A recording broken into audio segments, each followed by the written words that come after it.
Hello students, how are you. मैं दीपक मिश्रा फिर से एक नए लेक्चर के साथ आपके सामने। आज का लेक्चर मैं स्टार्ट करूं, पहले मैं आज के लेक्चर के बारे में बताऊं जो आज होगा।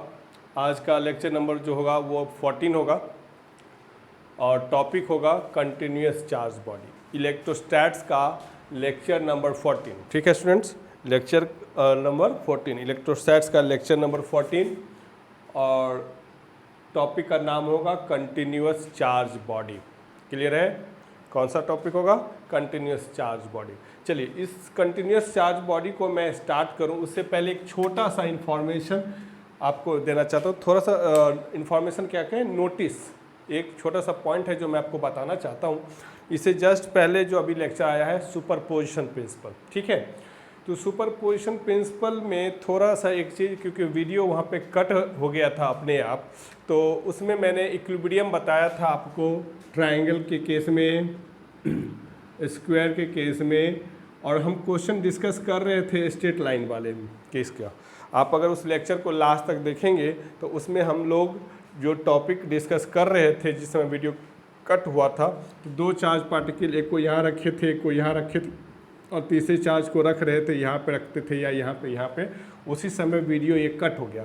तो ट्रायंगल वाले केस में इक्विलिब्रियम का कंडीशन हमने डिस्कस कर लिया है, स्क्वायर वाले केस में भी हमने डिस्कस कर लिया है, लेकिन ये वाला केस, स्ट्रेट लाइन वाला केस जो है ना, वो रह चुका है, रह गया। ठीक है, तो जो रह गया तो उसके लिए हम लोग करने क्या वाले हैं कि उसके लिए हम लोग क्या करेंगे कि जस्ट मिनट, उसमें हम लोग क्या करेंगे कि अभी तो मैं कंटिन्यूअस चार्ज बॉडी कराता हूँ, क्योंकि कंटिन्यूअस चार्ज बॉडी के कराने के बाद इस पर भी क्वेश्चंस हैं। जो सम इम्पॉर्टेंट पॉइंट होगा, जो नेक्स्ट लेक्चर आएगा, सम इम्पॉर्टेंट पॉइंट्स, इसी टॉपिक में सम इम्पॉर्टेंट पॉइंट जब कराऊंगा, उस सम इम्पॉर्टेंट पॉइंट्स में ही मैं इसके क्वेश्चंस को भी डिस्कस कर दूंगा। इसमें भी 4-5 क्वेश्चन या फिर कहें 8 क्वेश्चन 7 क्वेश्चन, मेरे ख्याल से 5 क्वेश्चन तो होगा ही होगा। इसके 5 क्वेश्चन को मैं इसी टॉपिक में डिस्कस कर दूंगा, सम इम्पॉर्टेंट पॉइंट। क्लियर हो गया? तो ये नोटिस को ध्यान में रखेंगे। नोटिस ये था कि इससे पहले जो टॉपिक सुपरपोजिशन प्रिंसिपल हुआ था उसमें इक्विलिब्रियम का कंडीशन हमने ट्रायंगल वाले केस में डिस्कस कर दिया था, स्क्वायर वाले केस में डिस्कस कर दिया था, स्ट्रेट लाइन वाले केस में डिस्कस कर ही रहे थे कि वीडियो कट हो गया था, अपने आप हो भी गया तो चलो ठीक ही था, थोड़ा बड़ा वीडियो हो गया था 1 घंटा 7 मिनट का। तो चलिए उस टॉपिक को हम सम इम्पॉर्टेंट पॉइंट्स में कर देंगे। क्लियर है? तो स्टार्ट करें स्टूडेंट्स। चलिए, आज का अपना टॉपिक होने जा रहा है कौन सा? Continuous charge body. अब कंटिन्यूअस चार्ज बॉडी क्या होता है, सो ध्यान दें। हम लोग जानते हैं कि कूलम्ब्स लॉ, जो कूलम्ब्स लॉ होता है वो किसके लिए एप्लीकेबल होता है? पॉइंट चार्ज के लिए। कूलम्ब्स लॉ यानी कि जो force between two charge particle वाला जो कंसेप्ट है जो कूलम्ब्स ने दिया था, वो किसके लिए एप्लीकेबल होता है? पॉइंट चार्ज के लिए एप्लीकेबल होता है। क्लियर है स्टूडेंट्स? किसके लिए होता है? पॉइंट चार्ज के लिए, राइट। इसीलिए अभी तक जो टॉपिक हमने डिस्कस किया है इलेक्ट्रोस्टैट्स में, उसमें हर जगह point charge charge charge point charge ही रखा है, आपने देखा होगा। कहीं हमने ऐसा डिस्कस किया कि ये रॉड है, इस पर हमने चार्ज दिया? नहीं देखा होगा आपने। ये डिस्क है, इस पर हमने चार्ज दिया?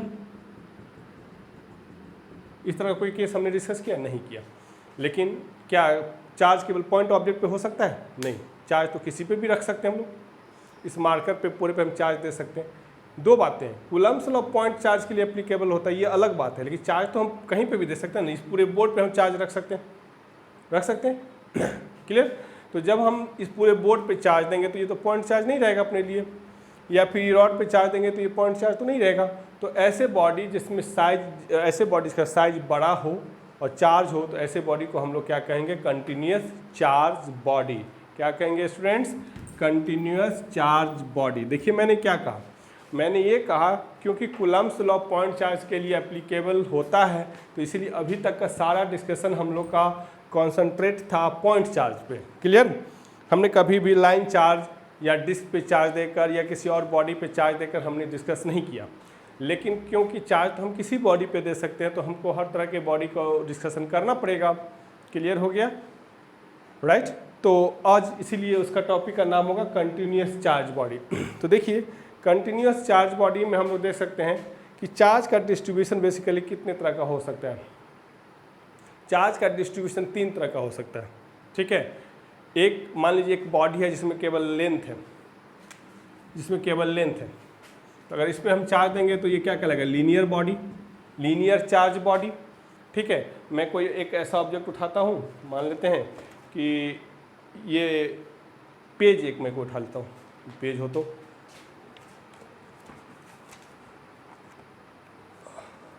चलिए मिल गया, एक पेज मैं लेता हूँ।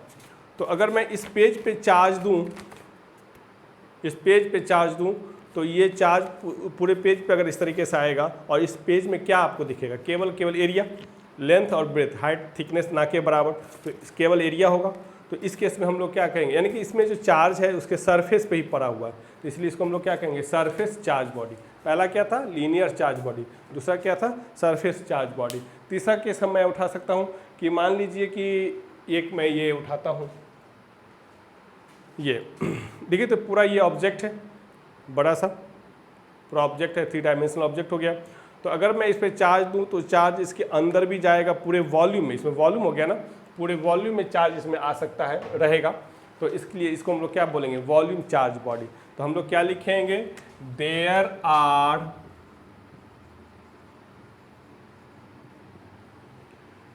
Three types of there are 3 types of charge distribution। पहला linear charge distribution, linear charge distribution. दूसरा हो जाएगा सरफेस चार्ज डिस्ट्रीब्यूशन, और तीसरा हो जाएगा वॉल्यूम चार्ज डिस्ट्रीब्यूशन। ठीक है स्टूडेंट्स, मैंने अभी तक ये बताया आपको कि कूलम्ब्स लॉ, चूँकि पहले ही हम लोग को कह दिया था कि भैया आप पॉइंट चार्ज तक रहिएगा अगर हमको यूज करना है, कूलम्ब्स लॉ को यूज करना है, तो इसीलिए अभी तक का सारा डिस्कशन हम लोग का पॉइंट चार्ज पे ही रहता था। लेकिन इसका मतलब थोड़ी नहीं कि कूलम्ब्स लॉ में कोई कमी है तो हम केवल वहीं तक रहें, नहीं, हम लोग को तो आगे बढ़ना ही होगा।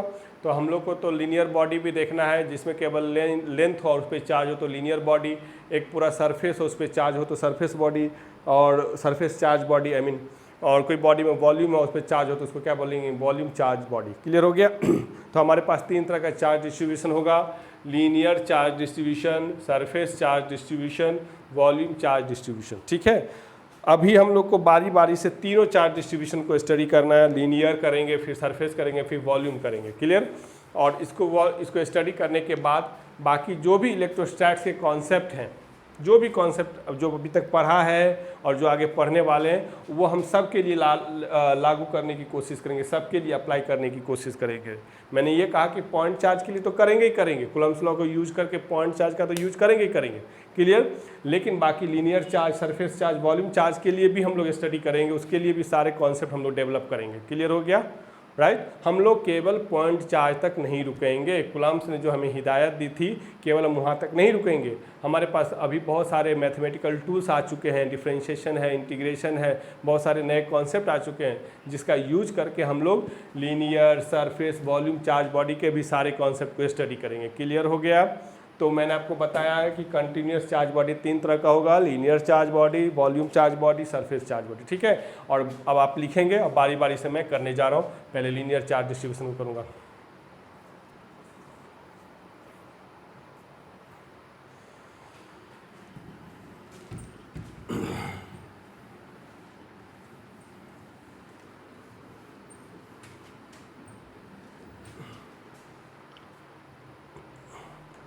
पहला linear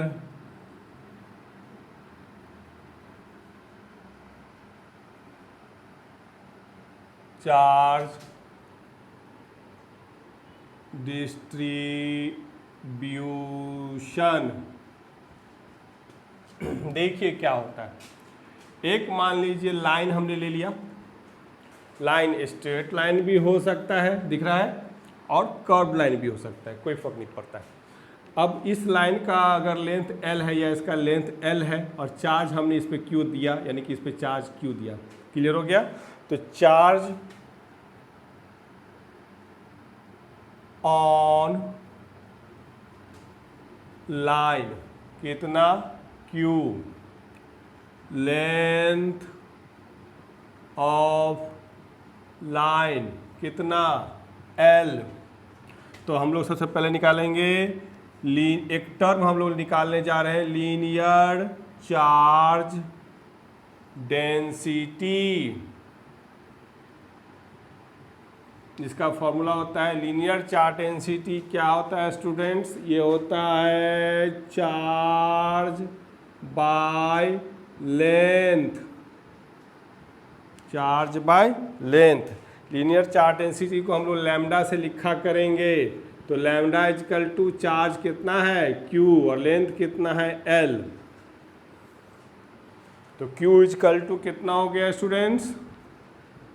lambda into L, Q equal to lambda into L।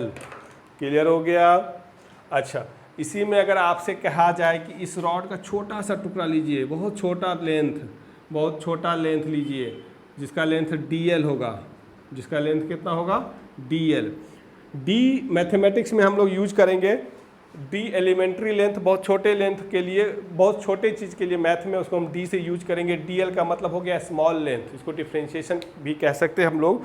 और ये डिफ्रेंशिएशन और इंटीग्रेशन का टॉपिक मैं पढ़ाऊँगा अभी, मैथमेटिकल टूल्स करके एक टॉपिक। क्योंकि मैं आपको बताऊँ, मैं अपने चैनल के माध्यम से आपको 11th 12th NEET JEE mains advance हर तरह का चीज़ मैं आपको पढ़ाऊंगा। मेरे इस चैनल में आपको, मेरे लेक्चर्स में आपको हर तरह का चीज़ मिलेगा, ठीक है।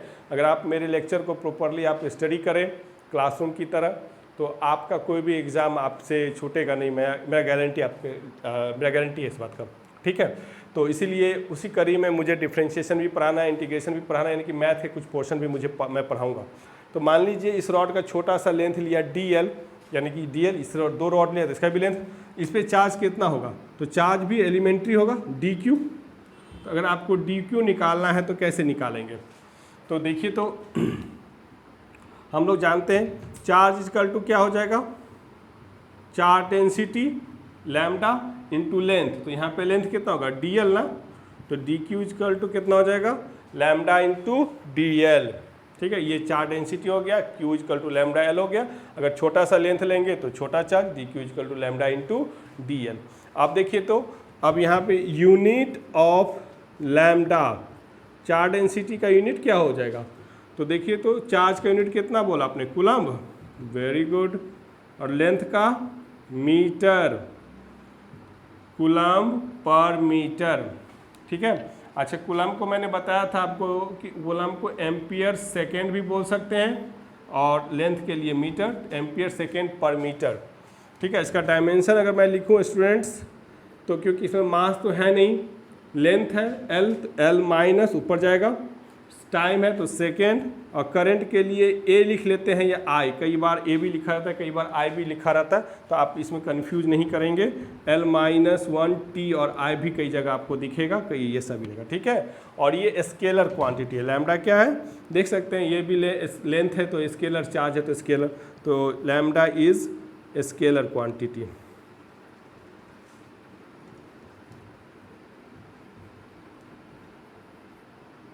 चलिए इसको लिख लिया जाए।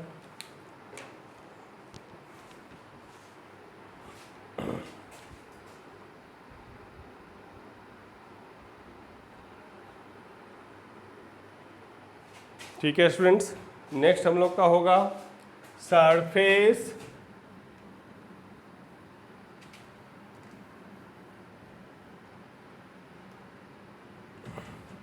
नेक्स्ट क्या हो जाएगा अपना second number, surface charge distribution. तो सबको मिटा ही देते हैं।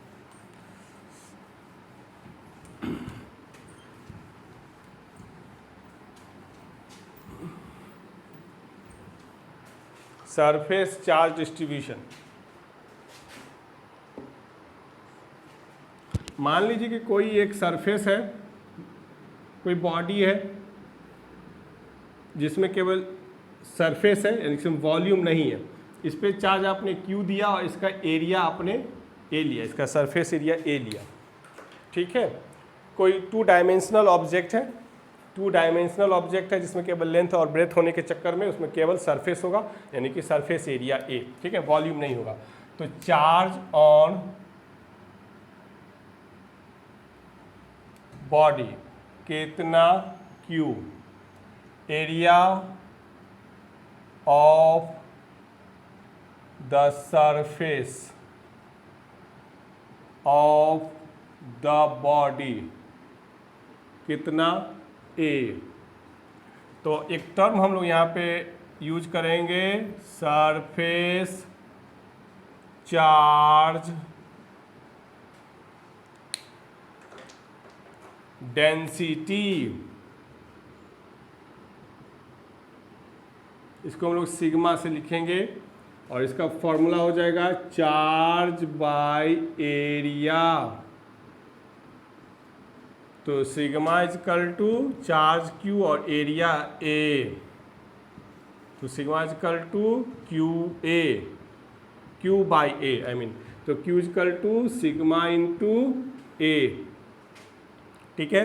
उसी तरीके से देखें स्टूडेंट्स, अगर इसी का छोटा सा एरिया आपको दिया जाए, इस सरफेस का छोटा सा एरिया DA, इस पे चार्ज कितना होगा, जिसको हम DQ मान लेते हैं। तो यहीं पे देखें तो यहाँ से अगर हम करें यूज, तो sigma equal to charge DQ by DA, तो DQ इजकल टू कितना हो जाएगा, सिग्मा इंटू DA। क्लियर हो गया। अब देखिए तो यूनिट ऑफ सिग्मा, सिग्मा का यूनिट बताइए। चार्ज का यूनिट कूलम्ब, एरिया का मीटर स्क्वायर, कूलम्ब को क्या लिख सकते हैं, एम्पियर सेकेंड, और एरिया का मीटर स्क्वायर तो ऑलरेडी लिख दिया। तो इसका दूसरा यूनिट क्या हो जाएगा, एम्पियर सेकेंड पर मीटर स्क्वायर। अगर इसका डायमेंशन लिखे स्टूडेंट्स, मास नहीं है तो m0, लेंथ है तो l-2 टाइम और A, और ये भी आपका कौन सा क्वांटिटी होगा, sigma is a scalar quantity, it is a scalar quantity. तो ये लिख लिया जाए स्टूडेंट्स। तो दो टॉपिक इसमें से हो गया, लास्ट होगा वॉल्यूम चार्ज डिस्ट्रीब्यूशन।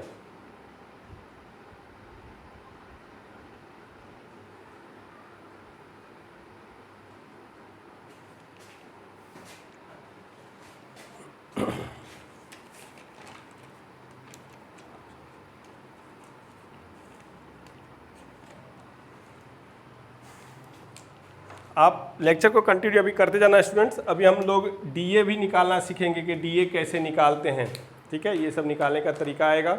नेक्स्ट हम लोग करेंगे वॉल्यूम चार्ज डिस्ट्रीब्यूशन।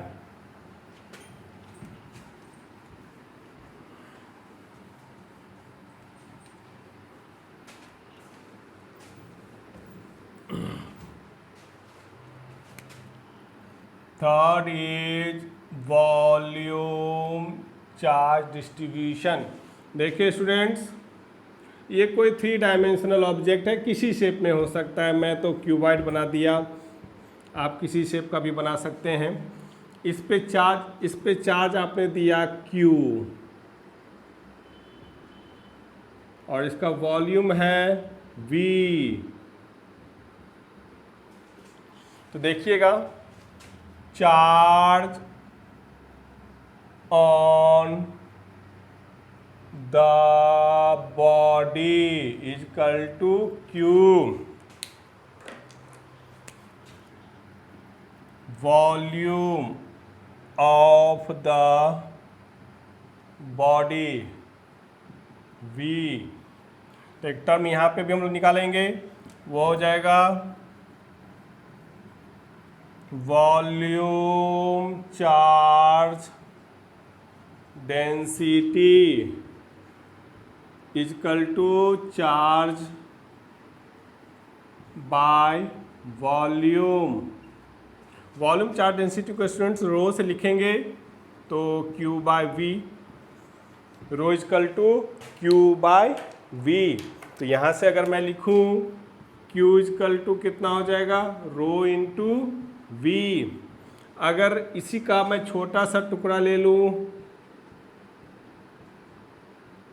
जिसका वॉल्यूम dV हो, एलिमेंट्री वॉल्यूम, तो चार्ज भी एलिमेंट्री यानी कि बहुत कम, वॉल्यूम बहुत कम है। तो यहाँ पे देखें तो डेंसिटी इजकल टू चार्ज अगर बहुत कम है तो dQ, वॉल्यूम dV, तो dQ is equal to rho into dV। Clear हो गया। फिर से unit of rho, coulomb, charge का कूलम्ब, वॉल्यूम का मीटर क्यूब। कूलम्ब को क्या लिख सकते हैं हम लोग, ampere second by metre cube. इसका डायमेंशन लिखें L-3, इसके लिए टाइम के लिए T और एम्पियर के लिए A लिख लेते हैं। और ये कौन सा क्वांटिटी होगा, it is scalar quantity. Clear students. अब मैं इस पे आपको लगभग 5 नोट पॉइंट बताने जा रहा हूँ। 5 नोट पॉइंट्स के बाद क्वेश्चंस करते हैं। देखिए कंटिन्यूस चार्ज बॉडी के क्वेश्चंस किस तरीके से आते हैं, कैसे होते हैं, तो जल्दी से आप लिख लें।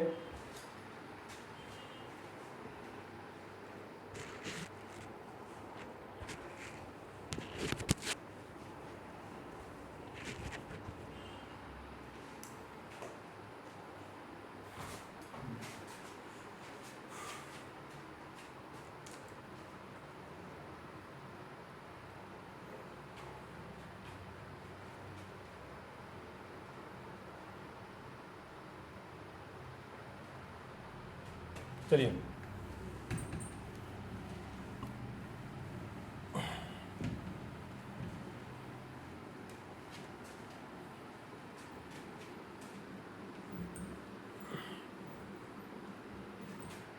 अब मैं कुछ नोट पॉइंट आपको करा रहा हूँ। नोट पॉइंट में क्या कराऊंगा, तो अभी लीनियर चार्ज, अभी आपने जो भी सरफेस चार्ज डेंसिटी पढ़ा या वॉल्यूम चार्ज डेंसिटी, तो उसमें आपने ds देखा, dv देखा। तो अब मैं आपके लिए dv निकाल के दे रहा हूँ और da निकालने का तरीका आपको मैं सिखा रहा हूँ। तो note point 1 for ring, ring के लिए देखिए ये रिंग हो गया, एरिया रेडियस r, तो इसका एरिया कितना हो जाएगा, पाई आर स्क्वेयर। अब मैं इस इक्वेशन को दोनों तरफ डिफ्रेंशिएट कर देता हूँ, differentiate both sides with respect to R. Differentiation मैंने अभी कराया नहीं, मैं कराऊंगा, लेकिन मैं थोड़ा बहुत उम्मीद रखूं कि आप लोग को डिफ्रेंशिएशन आता है। अगर नहीं भी जानते हैं तो कुछ दिन इंतजार करेंगे, आने वाला है मेरा डिफ्रेंशिएशन पे भी लेक्चर। तो ए का डिफ्रेंशिएशन dA/dr, पाई और आर स्क्वायर का कितना होता है 2r। तो dA इक्वल टू, इसको उधर मल्टीप्लाई कर देंगे 2 पाई r इंटू dr। देखिए dA आ गया, dA कैसे निकालते समझ में आ गया। उसी तरीके से आप किसी चीज़ का भी निकाल सकते हैं। मैं किसका निकालूँ, डिस्क का भी यही आएगा, फॉर डिस्क। ये डिस्क हो गया, रेडियस r हो गया, एरिया कितना हो जाएगा पाई आर स्क्वेयर। तो dA/dr 2 pi r, dA equal to 2 pi r into dr। लिख लीजिए।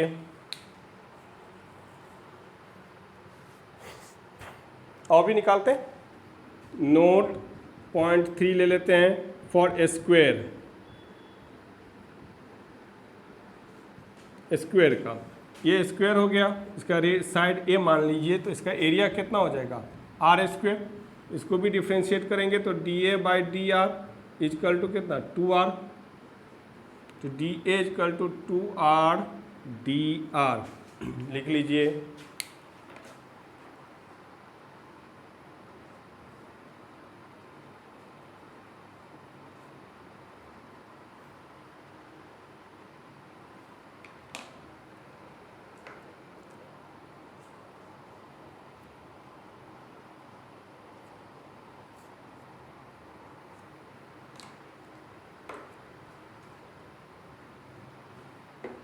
ठीक है स्टूडेंट्स, नोट पॉइंट हो रहा है ना ये। ओके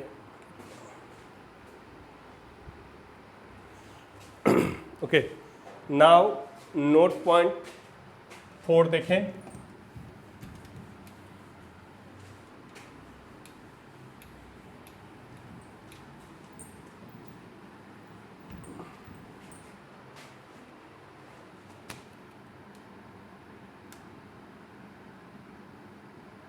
फॉर ए स्फीयर,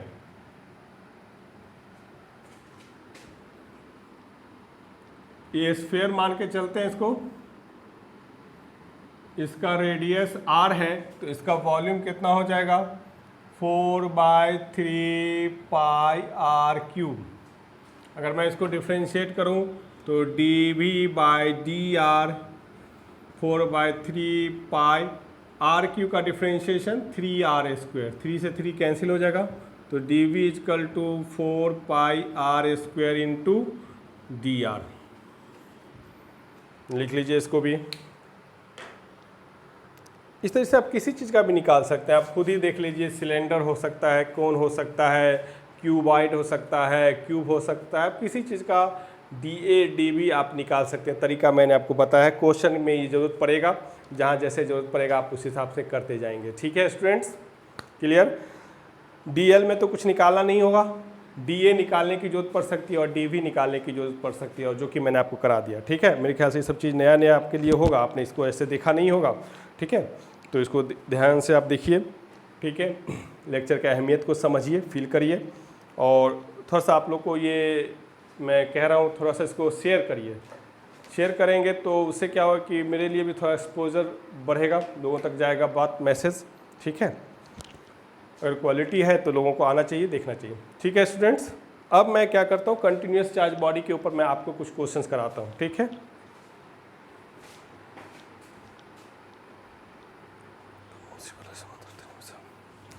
चलिए स्टूडेंट्स, 2 क्वेश्चन है आपके लिए। Find the charge on a rod of length 5 metre.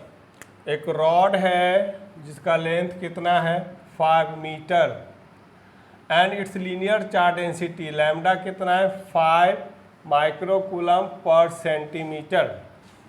तो अच्छा, इसको मैं थोड़ा सा चेंज कर लेता हूँ। 5 माइक्रो का मतलब -6 कूलम, माइक्रो मतलब 10⁻⁶, और कूलम तो कूलम, सेंटी का मतलब 10⁻² और मीटर, तो लैम्डा = 5, इसको ऊपर ले जाएंगे तो कितना आ जाएगा -4 coulomb per metre. This is what, this is linear charge density, this is linear charge density, और लेंथ कितना है 5 मीटर।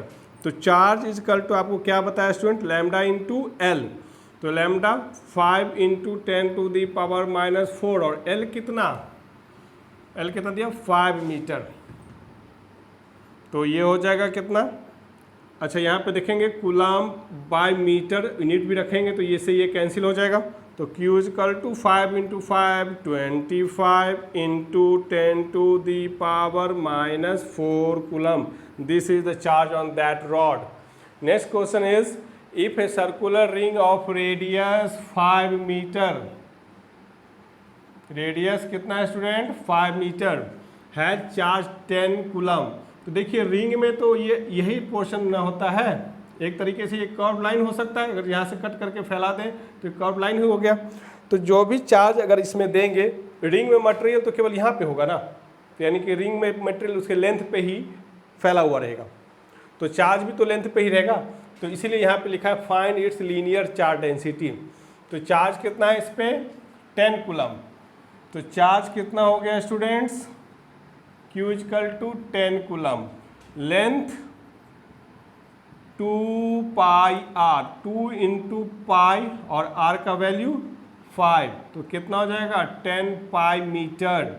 तो हमें निकालना है, we have to find linear charge density, that is lambda, lambda = Q/L, Q is what 10 coulomb, L is 10 pi coulomb and metre, this is 1/pi coulomb per meter. You can solve it by putting the value of pi 3.214. Okay, we can get the value of lambda, that is equal to 1/pi. Okay, so these are 2 questions. आगे questions में मैं कराऊंगा।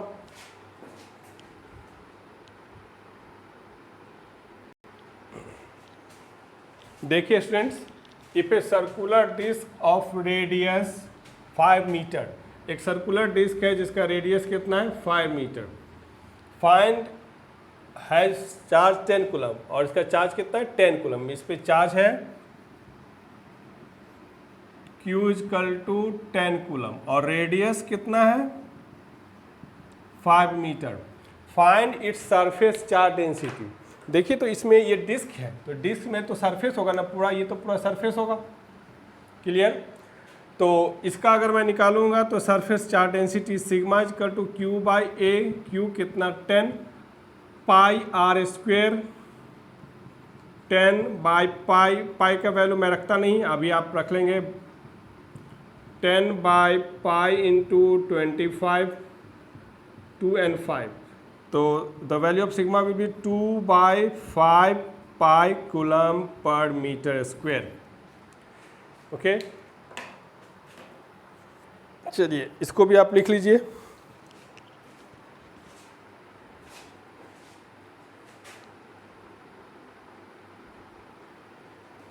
ठीक है student, next question. ये question informative question है, यानी कि एक इन्फॉर्मेशन आपको देना चाहता है ये क्वेश्चन, उसको देख लीजिए। The surface charge density of the earth is, earth का सरफेस चार्ज डेंसिटी कितना होता है, अर्थ के सरफेस पे जो चार्ज होता है तो उसके कारण अर्थ का सरफेस चार्ज डेंसिटी कितना होगा। तो 10 to the power -9 minus 10 to power -9, 10 to power +9, 10 to power -9 minus 10 to power 9। तो याद रखें स्टूडेंट्स, अर्थ के सरफेस पे निगेटिव चार्ज होता है और वो उसका वैल्यू होता है -10 to the power -9 coulomb, -10 to power -9 coulomb. ये आपको याद रखना है, इसलिए मैंने कहा था ये क्वेश्चन इंफॉर्मेटिव क्वेश्चन है। चलिए, तो ये क्वेश्चन नंबर 4 हो गया। अब आपके सामने क्वेश्चन नंबर 5 और 6 आ रहा है, उसको देखिएगा। Question number 5 and question number 6।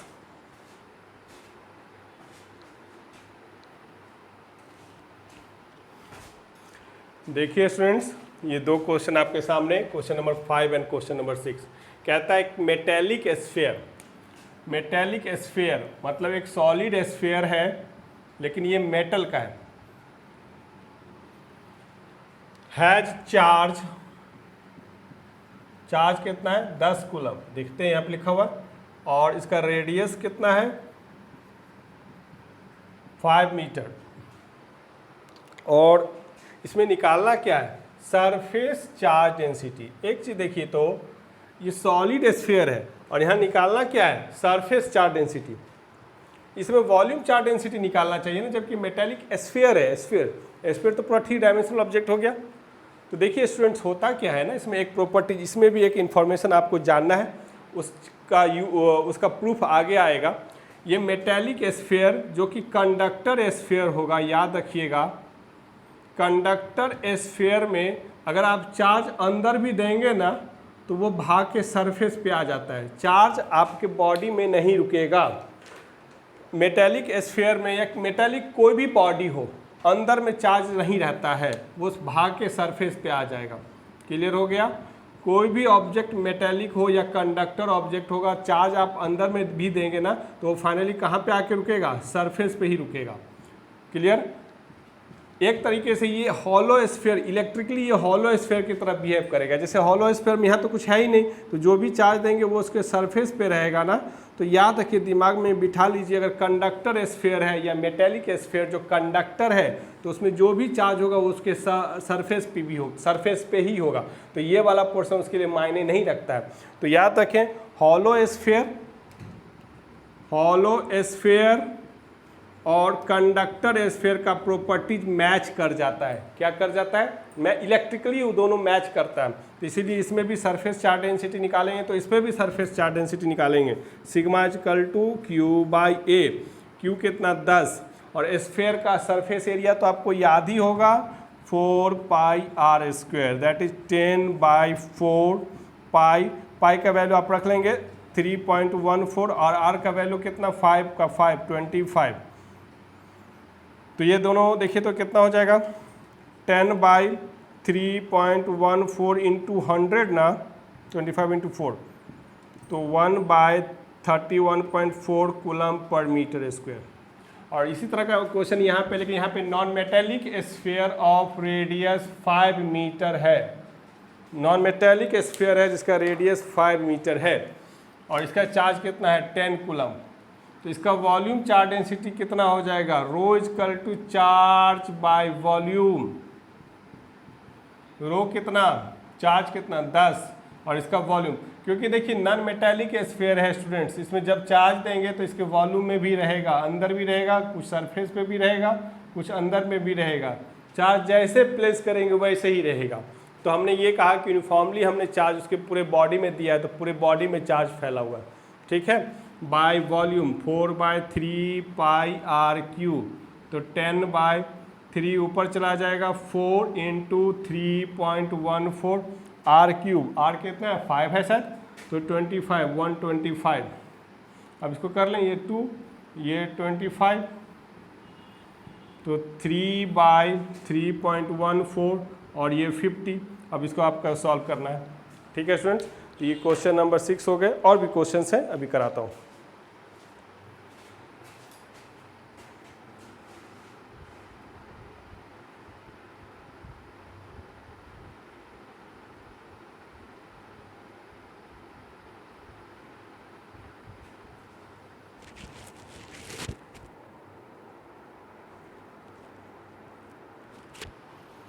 मुझे लगता है इस प्रॉपर्टीज को मैं एक बार और से बोल दूं कि अगर नॉन मेटेलिक या इंसुलेटर स्फीयर है तो उसमें चार्ज जैसे जैसे प्लेस करेंगे वहीं का वहीं रहेगा। तो चार्ज अगर पूरे बॉडी में आपने उसको यूनिफॉर्मली फैला दिया है तो ये चार्ज जहाँ जहाँ दिया वहाँ वहाँ फंस के रहेगा। कंडक्टर के केस में चार्ज अगर आपने पूरे बॉडी में फैलाया भी है ना तो भाग के सरफेस पे आ जाएगा, यहाँ रखा तो यहाँ आ जाएगा, यहाँ रखा तो यहाँ रखा, यहाँ तो यहाँ, कहीं पे भी अंदर में रहेगा ही नहीं। वो सॉलिड स्फीयर है फिर भी वो अंदर कहीं नहीं रहेगा, वो भाग के बाहर आ जाएगा, ठीक है ना।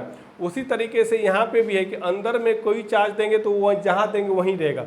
तो हमने किसी स्फीयर को, सॉलिड स्फीयर को यूनिफॉर्मली चार्ज कर दिया, अंदर बाहर सब जगह चार्ज कर दिया, तो जो चार्ज जहाँ है वहीं रहेगा, तो चार्ज के वॉल्यूम में फैला हुआ रहेगा। क्लियर, इसलिए यहाँ पे वॉल्यूम चार्ज डेंसिटी यूज किया और यहाँ पे सरफेस चार्ज डेंसिटी यूज किया, जबकि दोनों के दोनों सॉलिड स्फीयर है। अंतर ये है कि ये मेटालिक है यानी कंडक्टर स्फीयर है और ये इंसुलेटर स्फीयर है, ठीक है, नॉन मेटालिक है। Clear students.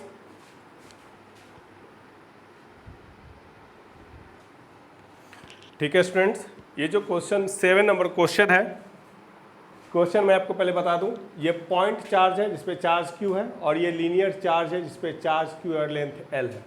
पॉइंट चार्ज का इस लेंथ का इस रॉड के नियरेस्ट पॉइंट से लेंथ A है। अच्छा, इस क्वेश्चन के रिगार्डिंग एक इन्फॉर्मेशन आपको दे दूं, ये क्वेश्चन JEE मेंस लेवल का है, JEE मेंस का है, मेंस लेवल का है। तो इसीलिए बोर्ड वाले के लिए नहीं है और नीट वाले के लिए भी नहीं है, लेकिन देखेंगे इसको बोर्ड वाले भी नीट वाले भी देखेंगे। कुछ मैथमेटिक्स इसमें ज़्यादा इन्वॉल्व है, इसलिए मैंने कहा कि नीट के लिए नहीं है या बोर्ड के लिए नहीं है। क्लियर हो गया, लेकिन देखेंगे कॉन्सेप्ट डेवलप होगा, क्लियर, नुकसान नहीं होगा, ठीक है। लेकिन ये मेंस JEE मेंस वालों के लिए है, तो JEE मेंस और एडवांस का जो तैयारी कर रहे हो तो देखेंगे आप सब भी ध्यान दीजिएगा। क्वेश्चन ये है कि ये पॉइंट चार्ज और ये लीनियर चार्ज, इस पर चार्ज क्यों है, इन दोनों के बीच में इलेक्ट्रिक फोर्स निकालिए। क्या निकालिए, इलेक्ट्रिक फोर्स। कूलम्ब्स लॉ लगाते हैं तो हम लोग जानते हैं फोर्स का formula 1/4 pi epsilon naught Q1 Q2/r²। लेकिन ये फॉर्मूला कब लगेगा, जब दोनों पॉइंट चार्ज, दोनों चार्ज पार्टिकल पॉइंट हो। क्या ये पॉइंट है, हाँ ये तो पॉइंट है, लेकिन ये तो पॉइंट नहीं है ना, नहीं है, तो दिक्कत आ गई। तब ये फॉर्मूला डायरेक्ट लगा नहीं सकते, आप लगा सकते हैं क्या, नहीं लगा सकते, क्योंकि ये फॉर्मूला पॉइंट चार्ज के लिए एप्लीकेबल होता है। ये तो अपने पास पॉइंट चार्ज और ये पॉइंट चार्ज नहीं है, तो यहीं पे अपने लिए वो यूज होता है जो अभी हमने पढ़ा है, जिसको कहते हैं हम लोग लीनियर चार्ज डिस्ट्रीब्यूशन। हमने क्या करना है, सो देखिए कूलम्ब, हम इन दोनों के बीच फोर्स निकालेंगे, कूलम्ब्स लॉ से ही निकालेंगे, क्योंकि फोर्स का तो इलेक्ट्रोस्टैटिक फोर्स का फॉर्मूला कूलम्ब्स नहीं दिया, केवल एक ही फॉर्मूला ये निकालेंगे, हम लगाएंगे इसी फॉर्मूला से, लेकिन थोड़ा सा मैथमेटिक्स यूज करके। देखिए हमने क्या किया, इस रॉड को ही इस रॉड का एक छोटा सा टुकड़ा ले लिया, बहुत छोटा टुकड़ा, जिसका लेंथ हमने ले लिया DL। इस पॉइंट ऑब्जेक्ट से हमने यहाँ से x डिस्टेंस दूर इस रॉड का एक छोटा सा टुकड़ा ले लिया और इस टुकड़े का लेंथ हमने ले लिया dx। देखिए मैंने क्या कहा, इस पॉइंट ऑब्जेक्ट से x डिस्टेंस दूर इस रॉड का एक छोटा सा टुकड़ा लिया और इस छोटे से टुकड़े का लेंथ कितना हो गया dx। छोटे से टुकड़े का लेंथ कितना हो गया dx। देखिए बहुत छोटा टुकड़ा है और उसको और दूर से आप देख रहे हैं तो ये पॉइंट ऑब्जेक्ट की तरह बन जाएगा ना। जैसे मैंने बताया था पॉइंट ऑब्जेक्ट एक तरह का परसेप्शन होता है, आपको एक तरीके से वो एजम्पशन की तरह हो जाता है। जैसे बहुत छोटा कोई ऑब्जेक्ट बड़ा भी है लेकिन बहुत दूर से देखते हैं तो बहुत छोटा हो जाता है, बहुत छोटे ऑब्जेक्ट की तरह दिखता है। तो ये तो मैंने बहुत छोटा ही लिया है और इसको देख भी हम कहाँ से रहे, थोड़ा दूर से, तो ये और यहाँ के लिए ये और भी छोटा हो जाएगा, तो ये पॉइंट चार्ज की तरह हो जाएगा। तो इस पॉइंट चार्ज पे चार्ज भी हम मान लेते हैं बहुत छोटा, कितना dq। क्लियर। तो अब मैं ये मेरे लिए पॉइंट चार्ज और ये भी पॉइंट चार्ज, तो ये फॉर्मूला मैं लगा ही सकता हूँ ना। तो ये इन दोनों के बीच में जो फोर्स होगा that is also very small, क्योंकि ये पॉइंट चार्ज बहुत छोटा हो गया तो फोर्स भी बहुत छोटा होगा। dF is equal to 1/4 pi epsilon naught q1 q2, तो dq by x square. Clear. अच्छा अब हम लोग क्या करने जा रहे हैं, सो देखिएगा, अब मैं dq का वैल्यू निकालूंगा। तो टोटल चार्ज कितना है q और लेंथ कितना है l। हम लोग जानते हैं q इजकल टू लैम, एक काम करते हैं तो लैम्डा इजकल टू कितना q बाई एल। क्लियर। और dq का फॉर्मूला मैंने बताया था, dq is equal to lambda into dl था, लेकिन यहाँ पे तो dl के जगह पे कितना हो जाएगा dx ना। तो dq is equal to lambda into dx। तो dq इजकल टू लैम्डा के जगह पे हम q बाई एल रख सकते हैं, यहाँ से q by l into dx। तो ये अपने पास dq भी निकल गया। अब इस फॉर्मूला को देखिए तो आप dF is equal to 1/4 pi epsilon naught q by x square, और dq के जगह पे हम क्या लिख सकते हैं q बाई एल, देख लीजिए q by l into dx। तो dF is equal to 1/4 pi epsilon naught q by l, q by l को इधर कर दिए dx बाई एक्स स्क्वेयर। अब अगर मैं इसको इंटीग्रेट कर दूं तो इंटीग्रेशन किसके रिस्पेक्ट में होगा, तो देखिए इंटीग्रेशन x के रिस्पेक्ट में होगा। तो आप लिमिट रखते हैं, इंटीग्रेशन डिफरेंशिएशन पढ़े होंगे तो ठीक है, नहीं तो मैंने बताया कुछ लेक्चर के बाद मैं अभी स्टार्ट करूंगा। तो स्टूडेंट्स देखिए तो x यहाँ से यहाँ तक है, तो x का मिनिमम वैल्यू x कहाँ तक आ सकता है, इस पॉइंट का, इस रॉड का सबसे नियरेस्ट पॉइंट ये, यानी कि ये a हो गया, और इस रॉड का सबसे दूर पॉइंट यहाँ से कितना, यहाँ तक, ये कितना हो जाएगा, तो ये l और ये a, तो ये कितना हो जाएगा a प्लस एल। df का integration f 1/4 pi epsilon naught q by L. dx by x square का इंटीग्रेशन स्टूडेंट कितना होता है आपको पता होगा, -1/x होता है, a प्लस एल बाई और यहाँ पे l।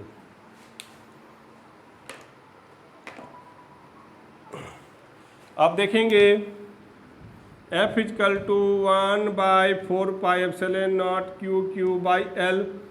यहाँ से माइनस साइन को मैं हटाता हूँ तो 1/x, बच्चों स्टूडेंट्स ये माइनस साइन को हटाऊंगा तो ये ऊपर हो जाएगा, लिमिट उल्टा हो जाता है, ये मैथमेटिक्स का रूल होता है, मैं जब पढ़ाऊंगा तो बताऊंगा। f is equal to 1/4 pi epsilon naught q by l. x की जगह पे एक बार a तो 1/a और एक बार a प्लस एल तो 1/l प्लस एल। तो f is equal to 1/4 pi epsilon naught q by l. LCM ले लेंगे तो a into a plus l minus a से a कैंसिल कर दीजिए। f is equal to 1/4 pi epsilon naught q into l और l into a plus l. तो f is equal to 1/4 pi epsilon naught q into a by a plus l.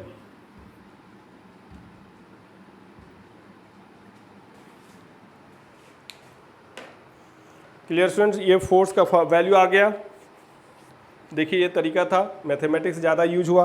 तो मैंने ये कहा था कि कूलम्ब्स लॉ पॉइंट चार्ज के लिए एप्लीकेबल होता है, लेकिन जब पॉइंट नहीं होता तो थोड़ा सा मैथमेटिक्स हम यूज करके भी कर सकते हैं, ठीक है। अच्छा, यहाँ से एक छोटा सा ट्रिक पॉइंट मैं बताता हूँ अपने नीट के स्टूडेंट्स के लिए। F इजकल टू हम लोग क्या पढ़ते हैं 1/4πε0। अगर मैं डायरेक्ट इसको करना चाहूँ ट्रिक से, वो मेथड नहीं है, just examination point of view से, तो क्या लिखेंगे Q1 Q2/r²। तो R into R 1/4πε0 Q R के जगह पे एक बार इस रॉड का नियरेस्ट पॉइंट A लिख दीजिए, एक बार farthest point A plus L लिख दीजिए। ये भी तो आ गया ना।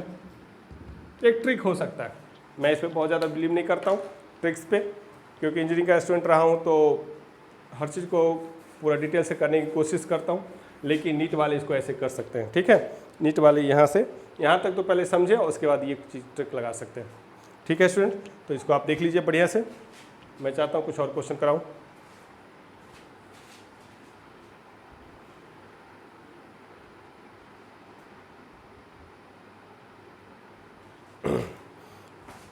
ठीक है स्टूडेंट्स, और 8 नंबर क्वेश्चन मैं लेके आया हूँ।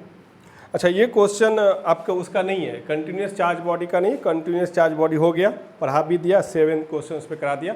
ये क्वेश्चन मैं आपको दे रहा हूँ Coulomb's law in vector form का। आपको मैंने पढ़ा ही था कूलम्ब्स लॉ वेक्टर फॉर्म का, Coulomb's law in vector form पढ़ाया था ना, उसी का ये क्वेश्चन है। मन हुआ कि एक बार करा दे, देखते हैं आप लोगों को याद है कि नहीं है। ये चार्ज पार्टिकल 1 है Q1, इस पर चार्ज कितना है 9 नैनो कूलम, इसका पोजीशन वेक्टर R1 जो कि ये हो गया, और दूसरा Q2 चार्ज, और ये कितना है, सॉरी इसको 7 नैनो कूलम मान लेते हैं और इसको 8 नैनो कूलम, और इसका पोजीशन वेक्टर कितना R2। तो देखिए तो Q1 कितना हो गया 7 nano coulomb and Q2 is equal to 8 nano coulomb. R1 कितना हो गया 7I plus 5J plus 3K metre, and R2 is equal to कितना हो गया 8I plus 2J minus 4K metre. Find the force on each charge, दोनों charge पे force निकालना है। तो हम निकालेंगे पहले फोर्स ऑन 2 ड्यू टू 1। तो मैंने क्या बताया था, force on 2 due to 1 equal to 1/4πε0 Q1 Q2 into R2 minus R1 by magnitude of R2 minus R1 का क्यूब। यानी फॉर्मूला बताया था। तो अगर आप सबका वैल्यू देखें, R1 पता है, R2 पता है, तो R2 माइनस R1 कितना हो जाएगा, R2 8I plus 2J minus 4K minus R1 तो minus 7I minus 5J minus 3K, और ये कितना आ जाएगा I minus 3J minus 7K। This is what R2 minus R1। अगर मैं इसका मैग्नीट्यूड निकालता हूँ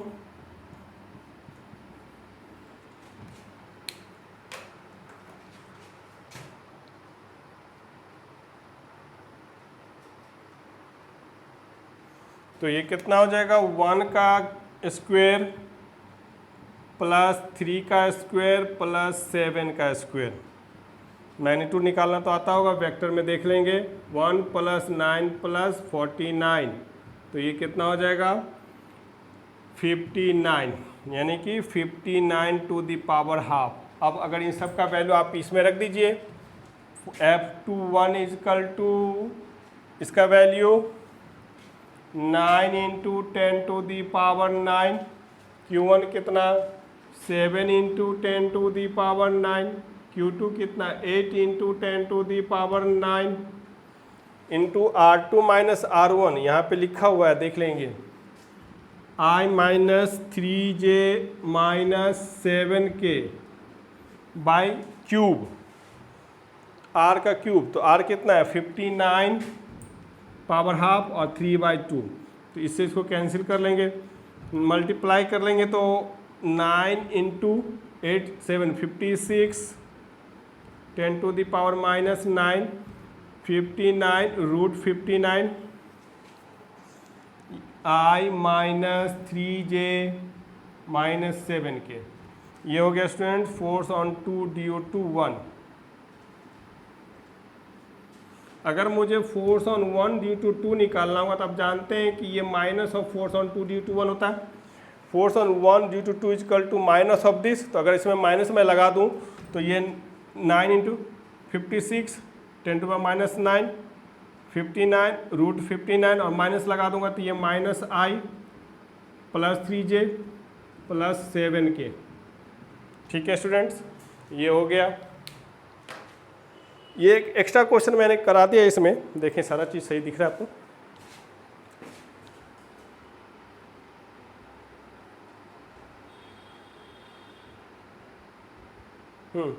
सब कुछ सही तो दिख रहा है, फॉन्ट साइज छोटा तो नहीं, आप लोग तो जूम करके भी देख सकते हैं। हाँ स्टूडेंट्स, आज मैंने टॉपिक अभी कराया, इस लेक्चर मैंने कराया था continuous charge body. Continuous charge body पे 7 क्वेश्चंस करा दिए थे।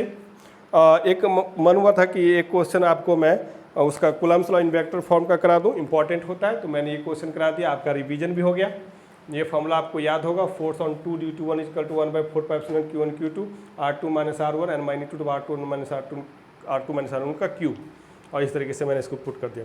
उसी तरीके से अगर फोर्स ऑन, ये तो फोर्स ऑन 2 ड्यू टू 1 निकाला ना, अगर आपको फोर्स ऑन 1 ड्यू टू 2 निकालना होगा तो ये minus force on 2 due to 1, ये तो आप ऑलरेडी निकाल चुके हैं, तो उसमें माइनस साइन लगा देंगे तो आ जाएगा। क्लियर है?